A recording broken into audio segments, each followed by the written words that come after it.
하나님 아버지, 고난주간 수요일 이른 아침 우리를 위하여 십자가의 길을 걸으신 우리 주님을 기억합니다. 우리에게 선한 것이라곤 하나도 없었지만 예수님께서는 넘치는 사랑으로 우리를 품어주셨습니다. 우리가 아직 죄인 되었을 때 우리를 위하여 십자가에서 죽으심으로 우리에 대한 하나님의 사랑을 확증해 주신 주님께 감사와 찬송을 올려드립니다. 오늘은 주님께서 베다니로 잠시 내려가셔서 마지막 숨을 고르시며 고난을 준비하신 고난주간의 수요일입니다. 화요일 바리새인들과 열띤 논쟁을 벌이시며 안타까운 마음으로 복음을 전하신 주님께서 이제 침묵하시며 고난의 길을 준비하신 날입니다. 마지막을 준비하시던 그 외로운 날에 주님은 한 여인의 깊은 사랑의 고백을 받으셨습니다. 주님의 머리에 부어진 300데나리온 가치의 값비싼 향유는 모든 인류를 대표하여 구원자이시며 진정한 메시아이신 주님께 드려진 한 여인의 감사였습니다. 얼마나 기쁘셨을까요? 얼마나 위로가 되셨을까요? 하나님, 오늘 우리도 주님께 우리의 귀한 것으로 주님께 향유를 부어드리고 싶습니다. 가장 최고의 것을 가지고 주님 앞으로 나아가 구원의 주님께 아낌없이 바치며 주님의 그 크신 희생의 감사로 응답하게 하여 주시옵소서. 구원의 주님, 하지만 우리는 너무도 연약하여서 오늘도 헌신과 배신 사이에서 고민하고 또 고민하는 불쌍한 존재입니다. 때로는 열심히 주님을 위해 헌신하다가도 때로는 너무도 쉽게 주님을 배신하는 참으로 얄팍한 실존들입니다. 성문 앞에서 예수님을 향하여 환호하며 호산나를 외치던 바로 그 입술로 법정에서 예수를 십자가에 못 박으라고 외치는 참으로 이해할 수 없고 어찌할 수 없는 죄로 가득한 인간이 바로 우리이며 바로 나입니다. 하나님, 이런 우리의 연약함을 불쌍히 여겨 주시옵소서. 주님의 뜻이 이루어지기를 원하기보다 나의 뜻이 이루어지길 바라며 주님을 찾는 참으로 이기적이며 자기중심적인 우리를 용서하여 주시옵소서. 주님의 사랑에 늘 감격하며 그 구원에 감사하며 살아가는 우리 모두가 되게 하여 주시옵소서. 하나님, 오늘은 고통과 고난 속에서 살아가고 있는 북한의 동포들을 위해 기도합니다. 여전히 가난하고 인권이 보장되지 못하여 또 늘 서로 감시하며 전쟁을 준비하면서 살아가고 있는 북한의 백성들, 주님 불쌍히 여겨 주시옵소서. 자유를 찾아 중국으로 제3국으로 넘어가지만 그곳에서도 또 다른 노예 생활을 하고 있는 탈북민들을 주님 또한 긍휼히 여겨주시기를 기도합니다. 하나님, 그들이 속히 자신의 인권을 보호받고 인간답게 살 수 있는 자유로운 세상에서 행복하게 살 수 있도록 주님 역사하여 주시옵소서. 이 시간에도 저 북한 땅의 지하에 숨어 신앙을 지키는 성도들을 기억해 주시옵소서. 살아계신 하나님을 마음껏 찬양하고 드러내며 예배드릴 수 없어 고통스러워하는 이들을 긍휼히 여겨 주시옵소서. 목숨을 걸고 주님을 예배하고 있는 북한의 성도들을 주님께서 지켜주시고 보호하여 주시옵소서.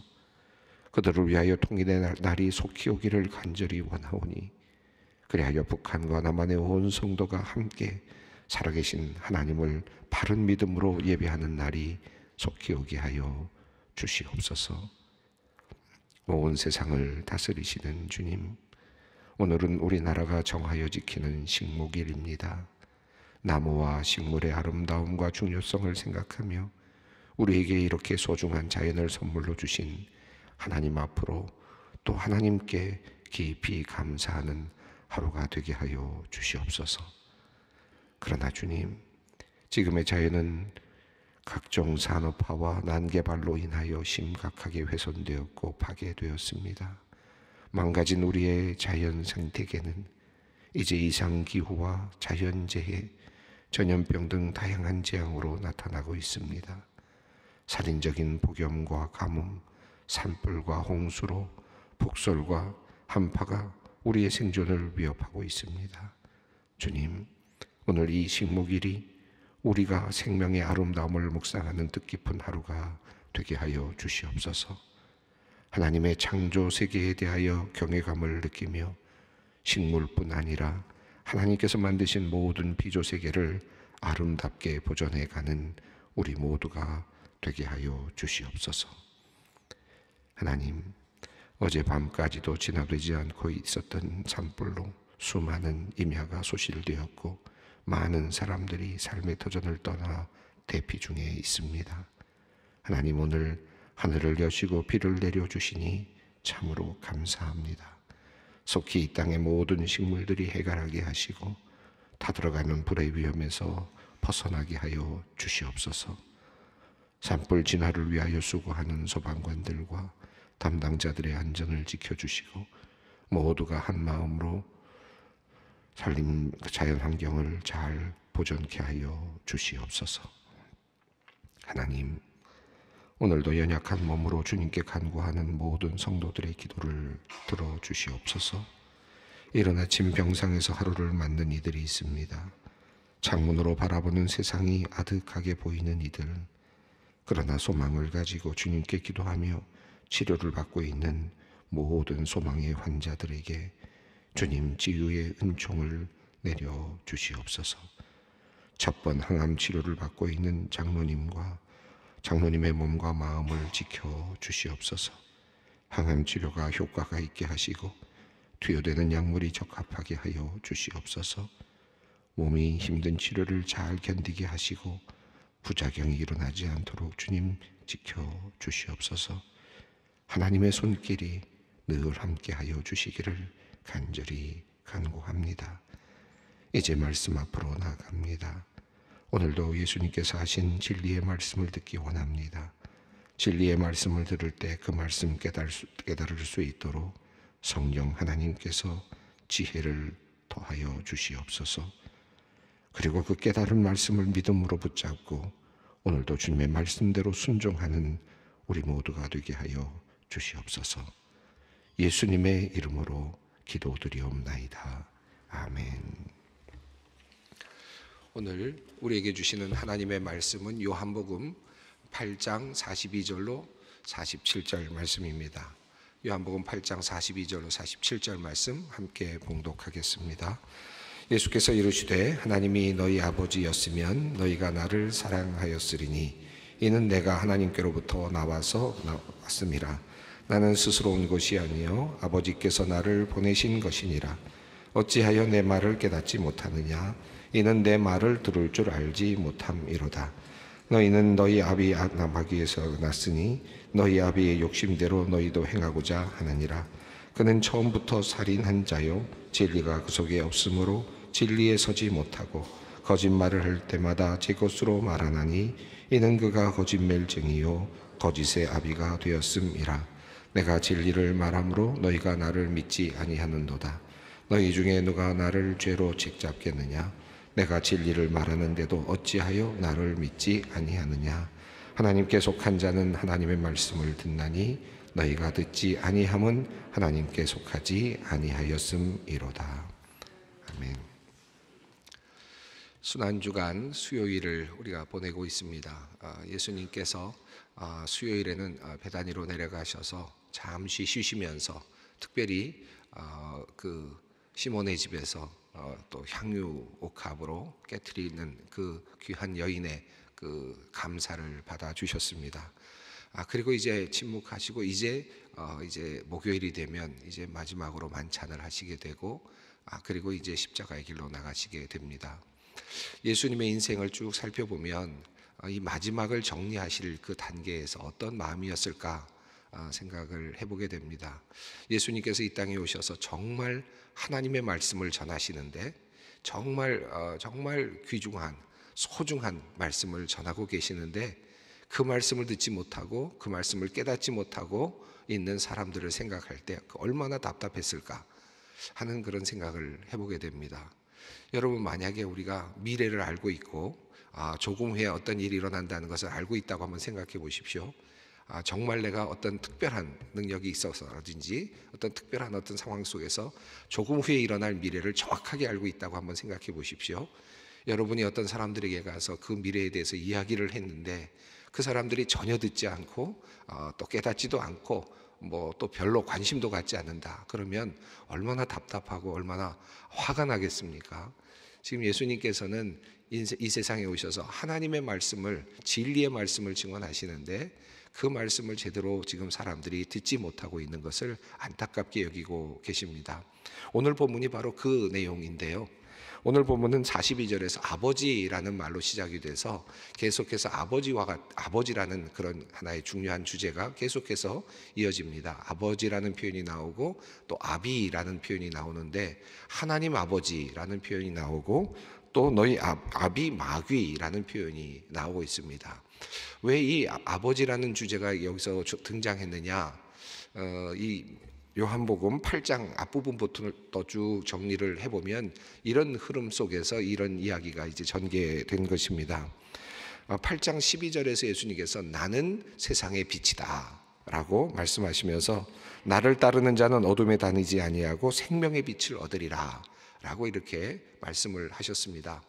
예수님께서 나는 무엇이다, 나는 빛이다, 나는 선한 목자라 이렇게 말씀을 여러 번 하셨는데 내가 누구다 라고 이렇게 이야기를 하는 것은 예수님의 입장에서 보면, 하나님의 입장에서 본다면 자기 자신을 스스로 드러내시는, 그러니까 숨겨졌던 하나님의 비밀을 스스로 드러내 보여주시는 하나의 신비의 어떤 그 드러남이라고 할 수 있을 것입니다.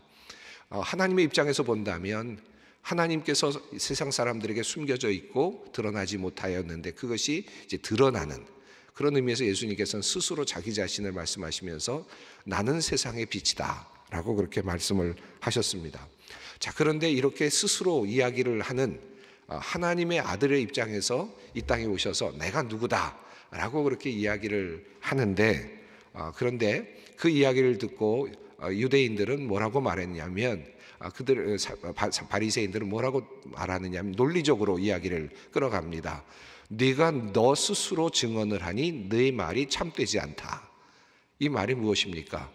내 스스로가 증언하는 것은 그 증언으로서의 가치가 없다라고 하는 이제 그런 논리죠. 여러분, 우리가 법정에 가서 스스로 자기가 이렇게 이야기를 하는데 어느 정도까지는 인정이 되겠지만, 그러나 내 스스로 내가 누구다, 내가 무엇이라고 이야기할 때 아무도 옆에서 도와주지 않는다면 그것이 정신병자가 이야기하는 것인지, 쓸데없이 이야기하는 것인지, 어떤 의도로 얘기하는 것인지, 거짓말인지 알 수가 없지 않겠습니까? 지금 그들은 논리적으로 이렇게 이제 대답을 해나갑니다. 그들을, 예수님을 추궁해 가는 거죠. 예수님께서 스스로 나는 세상의 빛이다 라고 그렇게 말씀하시는데 그 차원은 하나님께서 지금까지 숨겨졌던 자신의 비밀을 열어 보여주시면서 세상에 밝히 드러내주시는 계시적 사건이었습니다. 그런데 인간들이 볼 때는 그것은 한 인간이 그저 스스로에 대해서 자기가 뭐라고 얘기하는 것이니까 그것은 참된 것이 아니다, 그것은 증명이 될 수 없다라고 그렇게 도리어 반박을 했던 것입니다. 그런데 예수님께서 뭐라고 말씀하시냐면 얼마나 답답하시겠어요? 내가 나를 위하여 증언하여도 내 말은 참되다. 세상 사람들이 보기에는 조금 억지처럼 들렸을지도 모르겠습니다. 내가 나를 위하여 증언하여도 내 말은 참되다. 왜냐하면 나는 내가 어디서 왔으며 어디로 가고 있는지 알기 때문이다. 참 대단한 말씀을 하신 겁니다. 다른 사람이, 어떤 사람이 듣기에는 이거 진짜 좀 이상하다라고 말할 수 있겠지만, 그러나 지금 예수님의 그 마음은 분명합니다. 모든 것을 알고 계시기 때문에 답답한 마음이 있는 거죠. 나는 내가 어디서 왔는지 알고 있고 내가 어디로 가는지 알고 있기 때문에 내가 말하는 이 증언은 참되다. 그런데 사람들은 그렇게 생각을 하지 않죠. 증언자가 있어야지, 누군가가 있어야지, 확실한 뭔가 증거가 있어야지 라고 하는 그런 관점에서 접근을 하고 있습니다. 자, 그러면서 예수님께서는 또다시 말씀하시는데 내가 만일 판단하여도 내 판단이 참된데 이는 내가 혼자 있는 것이 아니요 나를 보내신 이가 나와 함께 계심이라. 16절에서 그렇게 말씀을 하셨습니다. 14절에서 내가 증언하여도 내 증언이 참되다라고 말씀하셨고 16절에서 내가 판단하여도 내 판단이 맞다. 왜냐하면 내가 판단하는 것이 혼자 있는 것이 아니라 하나님과 함께 있다. 하나님 나를 보내신 이가 함께 있다. 그러니까 내가 판단하는 것은 나 혼자 판단하는 것이 아니라 지금 함께 계시는 하나님과 함께 판단하는 것이다 라고 해서 그 두세 사람이 증인이 될 때 그것이 말이 참되다라고 하는 이스라엘 사람들이 가지고 있는, 유대인들이 가지고 있었던 그 증언의 어떤 그 하나의 법칙이라 그럴까요? 증언이 참되게 하는 그 법칙을 지금 예수님께서는 내가 지금 나 혼자 하는 것이 아니라 나를 보내신 이와 함께 말하고 있기 때문에 내가 판단하는 것은 옳다라고 그렇게 말씀합니다. 그러면서 나를 보내신 이가 누구냐라고 했을 때 예수님께서 내 아버지가 보내셨다라고 그렇게 말씀을 하셨습니다. 여기 이제 아버지라는 말이 나와요. 예수님께서 내 판단이 옳고 그리고 내가 지금 증언하는 것이 옳고 그런데 그것은 바로 나를 보내신 이가 나와 함께 하시기 때문이다 라고 그렇게 말씀을 하셨습니다. 그리고 나를 보내신 이가 바로 나의 아버지, 그러니까 나를 보내신 나의 아버지라고 그렇게 예수님께서 말씀을 하십니다. 자, 그러자 이 사람들이 예수님께 묻습니다. 너희 아버지가 어디 있느냐? 이렇게 말합니다. 자, 그런데 예수님께서는 너희가 나를 알지 못하기 때문에 너희는 아버지도 알지 못한다 라고 그렇게 이야기하십니다. 그리고 나를 보내신 이가 참되심에 내가 그에게 들은 그것을 세상에 전하노라. 그러면서 그들은 아버지를 가리켜 한 말임을 깨닫지 못하였다. 그렇게 표현하고 있습니다. 26절에 나오는 내용입니다. 자, 여기서 예수님께서 지금 나를 보내신 이가 참되고 그분은 나의 아버지이시다 라고 그렇게 말씀을 하고 있습니다. 자, 이런 맥락 속에서 물론 그 뒤에 이제 계속되는 이야기가 나옵니다만은 그 내용 속에서 이제 아버지라는 이야기가 계속 주제가 흘러오면서 오늘 본문까지 이어지고 있습니다. 42절에서 이제 아버지에 관련된 이야기가 나오는데 한번 42절을 읽어보겠습니다.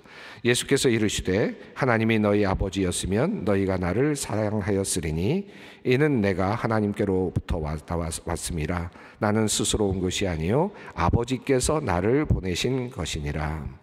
자, 너희는 너희 아버지, 하나님이 너희의 만약 아버지라면 너희가 나를 사랑하였을 것이다. 하나님이 너희의 아버지라면 너희가 나를 사랑했을 것이다 라고 그렇게 첫 번째로 이야기합니다. 그리고 또 이어지는 말씀은 43절이죠. 함께 읽어보겠습니다. 어찌하여 내 말을 깨닫지 못하느냐? 이는 내 말을 들을 줄 알지 못함이로다. 너희가 만약 하나님이 너희의 아버지였으면 43절의 말씀을 다시 바꿔보면 너희는 내 말을 깨달았을 것이다. 그런데 너희에게는 지금 내 말을 깨달을 수 있는 능력이 없다. 너희는 내 말을 깨달을 수 있는 감각이 없다. 그런 뜻입니다.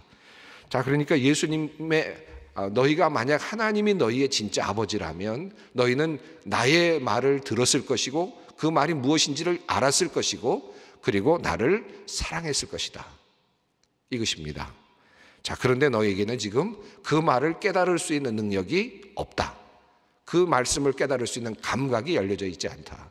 그러므로 너희는 지금 하나님의 아들이 아니다 라고 지금 말씀을 하시는 겁니다.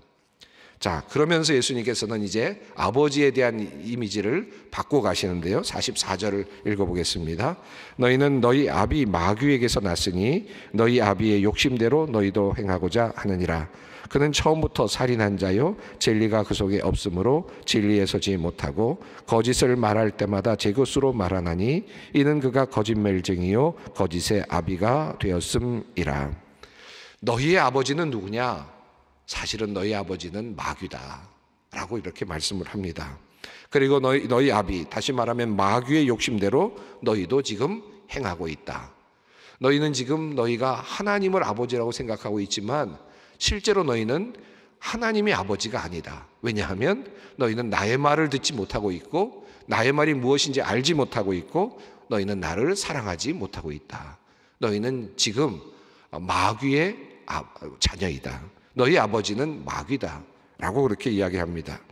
너희 아버지의 욕심대로 너희가 지금 행하고 있기 때문인데 그는 처음부터 살인한 자요 진리가 속에 없으므로 진리에서 서지 못하고 거짓말을 한다. 여러분, 이것은 처음부터라고 하는 표현을 보면 에덴 동산에서부터 일어났던 그 마귀 사탄의 그런 유혹을 아마 떠올리는 것 같습니다. 다시 말하면 하나님께서 만드신 에덴 동산에서 사탄은 그것을 왜곡시켰고, 너는 하나님과 같이 될 것이라고 하고, 너는 결코 죽지 않을 것이라고 말하죠. 그것이 그런 왜곡을 통해서 도리어 인간을 파멸로 끌고 갔습니다. 자, 이것을 지금 이야기하고 있습니다. 그래서 결국은 인간을 죽음으로 몰고 갔다. 사탄이 한 것은 무엇입니까? 에덴 동산에서 한 것은 아담과 하와에게 거짓말을 해서 그를 꼬였고, 그리고 하나님의 모든 질서, 그리고 하나님께서 다스리시면서 인간에게 모든 것을 맡기시고 마치 하나님 다음처럼 에덴 동산을 다스리도록 하셨던 그 하나님의 질서를 깨뜨리고 네가 하나님처럼 될 수 있다라고 왜곡시키고, 그리고 또 너는 결코 죽지 않을 것이다라고 거짓말을 해서 결과적으로는 어떻게 됐습니까? 하나님께서 말씀하신 것처럼 네가 이것을 먹으면 정령 죽으리라 말씀하셨던 바로 그 말씀이 이루어지는, 결국은 그는 거짓말을 했고 결과적으로는 인간을 죽이는, 인간을 살인하는 그와 같은 일을 했던 것이 바로 사탄이었다는 것이죠. 자, 이와 같은 일이 여전히 지금도 이 땅에서 일어나고 있다라고 하는 것입니다. 자, 그래서 너희는 지금 아비 마귀에게서 났고, 너희는 지금 여전히 거짓말을 하고 있고, 그리고 너희는 결과적으로 사람을 죽이는 일을 하고 있다. 자, 아마 이 말을 들을 때 이 바리새인들과 서기관들과 같은 유대인들은 깜짝 놀랐을 겁니다. 이게 무슨 말이냐? 이 좀 불경스러운 말이 어디 있느냐? 우리가 하나님을 우리는 아브라함의 자손이라고 하고, 오늘 본문 속에도 그런 얘기가 나옵니다. 우리가 어떤 것에서 종이 된 적이 없는데, 우리는 지금까지 하나님을 아버지라고 믿고 있는데 왜 우리에게 이렇게 말할 수 있느냐? 아마 굉장히 놀랐을 것이고 아마 당황했을 것입니다. 자, 그런데 사실 예수님께서 하신 말씀은 여기서 무슨 말씀입니까? 지금 예수님께서 이 땅에 오셔서 지금 하나님의 구원을 이루시기 위해서 지금 자신이 십자가에 달려 돌아가시고, 그리고 죽으시고 부활하시는 이 구원의 역사를 지금 만들어 가시는 하나님의 큰 뜻, 하나님의 역사가 일어나고 있는 것이죠. 마치 에덴 동산에서 하나님께서 아담과 하와에게 에덴 동산을 만들어 주시고 그것을 다 다스리도록 하시고 자유를 주시고 선악과 맞는 따먹지 말아라고 말씀하셨던 것이 하나님의 거대한 뜻이었다면, 지금 하나님께서는 그렇게 해서 죄를 짓고 지금 에덴 동산에서 쫓겨나서 죽을 운명으로 살아가고 있는 인간들을 구원하시기 위해서 이 땅에 오셔서 십자가를 지시고 가셔야 되는 이 운명, 자, 이 놀라운 운명을 지금 또다시 지금 이 세상은 거짓말로 다시 사탄은 다시 거짓말로 왜곡시키고 있고, 그것이 의미가 없게 만들고 있고, 지금 그것을 지금 거짓말로 결과적으로는 그 인간들이 구원을 얻지 못하고 살아나지 못하도록 하는 거짓말과 살인을 또다시 저지르고 있다라고 하는 그런 의미이겠습니다. 그런 의미가 지금 담겨 있죠. 그러니까 너희는 지금 너희도 모르게 지금 종교적으로 멋진 말을 하고 있고 또 바리새인으로 멋진 율법을 지금 외우고 있지만 진정으로 하나님의 그 구속의 역사하심을 너희가 지금 제대로 따라가지 못하고 지금 있다. 너희는 결국 그러므로 거짓말을 하는 자가 되고 있다. 사탄의 아들일 수밖에 없다라고 하는 것입니다. 자, 이런 관점에서 예수님께서 답답한 마음이 나타나는데요. 45절 읽습니다. 내가 진리를 말함으로 너희가 나를 믿지 아니하는도다. 46절입니다. 너희 중에 누가 나를 죄로 책잡겠느냐? 내가 진리를 말하는데 너희가 어찌하여 나를 믿지 아니하느냐? 자, 여기 보시면 주님께서 진리를 말하는데 너희가 믿지 않는다. 내가 진리를 말하는데도 어찌하여 나를 믿지 아니하느냐. 지금 안타까운 마음이 나타나고 있습니다.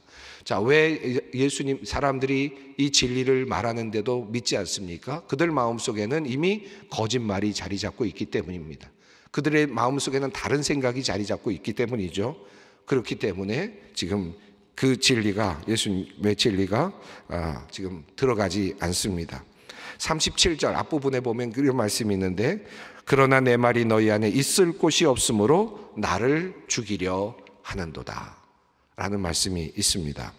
안타까운 말씀으로 하시는 말씀인데, 내 말이 너희 안에 있을 곳이 없으므로 나를 죽이려 하는도다. 이 말씀이 굉장히 중요합니다. 예수님께서 지금 진리를 말하고 있지만 이스라엘 백성들은 지금 그 진리를 믿지 않습니다. 왜 그렇습니까? 우리 안에, 그들 안에 그 하나님의 말씀이, 예수님의 말씀이 있을 곳이 없기 때문에, 자리할 곳이 없습니다. 이미 사탄이 그의 마음속에 들어와 있고, 그리고 그 마음속에서 여러 가지 다른 생각을 집어넣어서 결과적으로는 주님의 말씀이 내 안에 들어와서 내 안에서 그것이 역사하고 그 말씀이 그것이 우리를 이끌어갈 수 없도록 만들어주기 때문에 결과적으로는 주님의 말씀이 있을 곳이 없다.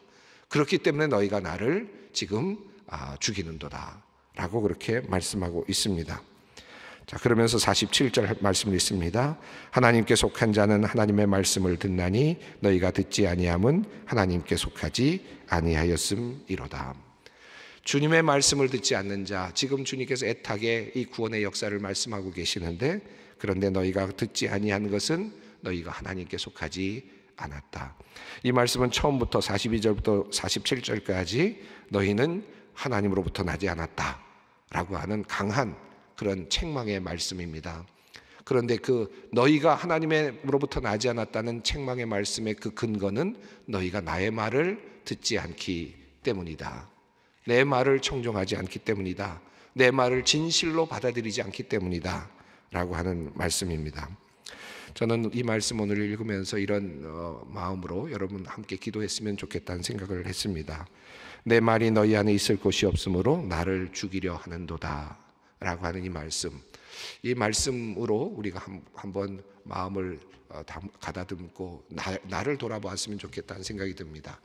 2000여 년 전에 많은 그 군중들에 둘러싸여서 예수님께서 십자가를 지시게 되는데, 예수님께서 십자가를 지시게 된 이유가 뭘까? 예수를 죽인 사람들은 어떤 사람들일까를 생각해 보는데, 예수님께서 오셔서 그렇게 진리의 말씀을 해주시고 구원의 말씀을 해주시고 참말 하나님으로부터 오신 말씀, 그 하늘의 말씀을 지금 열어 보여주고 계시는데 유일한 말씀 아니겠습니까? 그런데 그 우리가 살 수 있는 유일한 말씀을 지금 우리에게 해주시는데 그들은 그 말이 들어갈 자리가 없었습니다.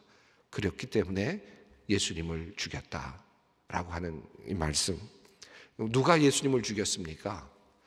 누가 예수님을 죽인 겁니까? 그저 어떤 병사가 죽인 것이 아니고 권력층에서 어떤 권력을 탐하는 한 사람이 죽인 것이, 어떤 사람들이 죽인 것이 아니라 결국은 주님의 말씀이 없는, 주님의 말씀이 있을 곳이 없었던 사람들, 그 주님께서 그렇게 주옥같이 말씀하시는 그 말씀이 내 안에 없었던 사람들이 결국 예수님을 죽이고 말았다라고 하는 사실입니다. 그런 관점에서 오늘 우리가 한번 돌아봤으면 좋겠습니다. 내 안에 정말 주님의 말씀이 있는가? 주님이 나를 지금 압도하고 계시는가? 주님의 말씀이 나를 지금 사로잡고 있는가? 아니면 마귀의 그런 말이, 세상적인 것들이, 거짓말이, 그런 것들이 나를 압도하고 있는가? 세상적인 어떤 그런 생각들이 나를 지금 하나님으로 가고 있는 그 길을 지금 왜곡시키고 있지는 않은가? 한번 깊이 돌아보았습니다. 만약 우리가 주님의 말이 우리 안에 거하지 않는다면, 우리가 만약 2000년 전에 그 자리에 있었다면 우리는 돌을 들고 그리고 또는 소리치면서 예수를 십자가에 못 박으시오라고 외치는 그 사람들 대열에 아마 있을 것입니다. 내 안에 주님의 말씀이 있는가? 오늘 다시 한번 깊이 묵상하면서 오늘 또 순환주간의 수요일을 함께 보냈으면 좋겠습니다. 함께 기도하겠습니다. 하늘에 계신 우리 아버지, 아버지의 이름을 거룩하게 하시며 아버지의 나라가 오게 하시며 아버지의 뜻이 하늘에서와 같이 땅에서도 이루어지게 하소서. 오늘 우리에게 일용할 양식을 주시고 우리가 우리에게 잘못한 사람을 용서하여 준 것 같이 우리 죄를 용서하여 주시고 우리를 시험에 빠지지 않게 하시고 악에서 구하소서. 나라와 권능과 영광이 영원히 아버지의 것입니다. 아멘.